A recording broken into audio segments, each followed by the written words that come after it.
सबसे पॉपुलर चीज है कि गांधी जी चाहते तो भगत सिंह की फांसी रुक जाती, ये झूठ है।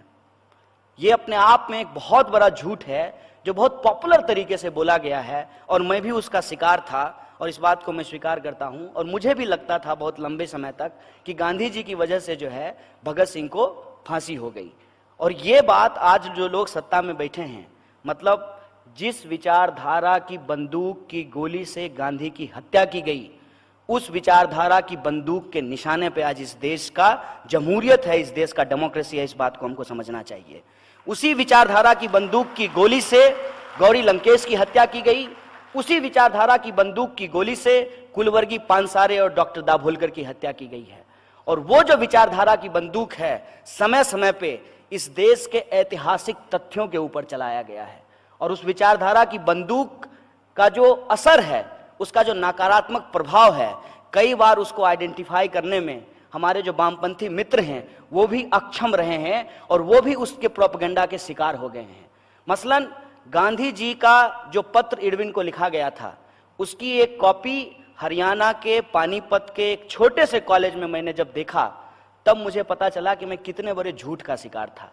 गांधी जी स्वयं पत्र लिखते हैं और कहते हैं कि इस नौजवान की विचारधारा हमसे अलग है, लेकिन यह नौजवान इस देश के भविष्य को एक बेहतरीन रास्ता दिखा सकता है, किसी भी सूरत पे इस नौजवान को फांसी नहीं होनी चाहिए। गांधी जी के कहने के बावजूद भी भगत सिंह को फांसी दी गई, लेकिन यह बात पॉपुलर किया गया ताकि गांधी जी की विचारधारा को डिमीन किया जा सके। गांधी जी की जब हत्या हुई तो लोगों के बीच में यह फैला गया कि गांधी जी की इसलिए हत्या कर दी गई क्योंकि गांधी जी जो है वो पाकिस्तान को पैसा देने पे अड़े हुए थे, और गांधी जी पाकिस्तान के विभाजन के पक्ष में थे, हिंदुस्तान के विभाजन के पक्ष में थे, इसलिए गांधी जी की हत्या कर दी गई। हकीकत हम सब लोगों को पता है कि गांधी जी उस वक्त का जो कम्युनल उभार था, उस कम्युनल उभार के खिलाफ थे, और बिहार से लेकर के बंगाल तक वो जाते हैं, वो फास्टिंग करते हैं, और जो कम्युनल माहौल देश के भीतर खड़ा किया गया था, जो टू नेशन थ्योरी देश के भीतर में लाने की कोशिश की गई थी, और उसमें चाहे हिंदू महासभा हो या मुस्लिम लीग हो,